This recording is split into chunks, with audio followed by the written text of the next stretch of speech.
Hello, welcome to Plan East Boston. If this is your first time joining us, we'd like to take a moment to introduce you to the planning initiative. First, we'll talk about who we are at the BPDA, then introduce you to planning, and finally, direct you to some information about how to stay involved. The Boston Planning and Development Agency, or BPDA, has many important functions. For this introduction, we're going to focus on planning and development. If you'd like to learn more about all the different things the BPDA does, please visit bostonplans.org/about us. East Boston, like many neighborhoods in Boston, is changing, and participating in a planning initiative is an opportunity for you to directly shape the future of your neighborhood.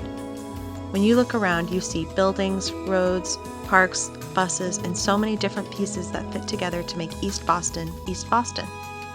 But who decided what type of buildings could go there, and where the roads should go? There are also other important features that may be invisible, like how affordable is the housing? Things like roads and buildings and housing policy don't happen spontaneously, so how does a neighborhood get built over time? That's the role of neighborhood planning. Neighborhood plans have three parts. First, they look at what exists today. Then, they document a vision for the future of the neighborhood. Finally, they have an implementation guide, or roadmap, for how we get there from here. Lots of different people take part in making neighborhood plans. It is so important that members of the community participate in neighborhood planning because ultimately, plans shape the places where we live, work, and play. Neighborhood plans should be a reflection of the shared values of the community. Neighborhood plans are used by many different stakeholders.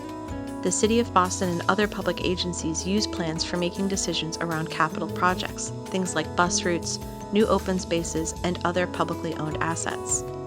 Developers and landowners will use the plan when deciding what buildings can be built on privately owned land. It is important to note that participating in a neighborhood plan isn't the last time you'll be able to weigh in. All projects larger than 20,000 square feet or have 15 or more residential units are required to go through their own public process. That process is often referred to as Article 80, a reference to the law that requires public outreach for buildings of a given size, and the BPDA is responsible for that process.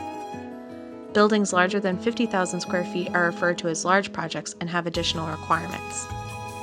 To learn more about the Article 80 review process or to find out about specific Article 80 projects in East Boston, please visit bostonplans.org/projects.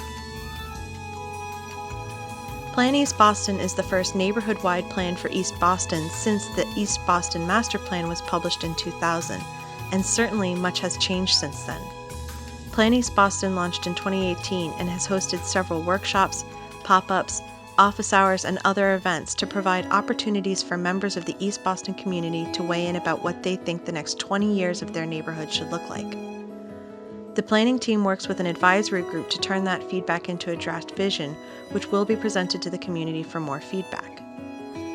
Stay in touch with us.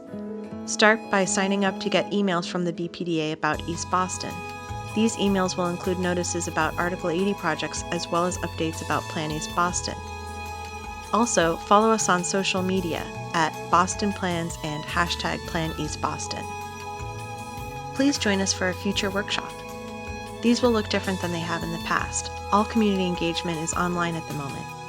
If you have any questions or want to talk to a planner about any of the content you see here, please reach out. We look forward to working with you in planning for the future of East Boston.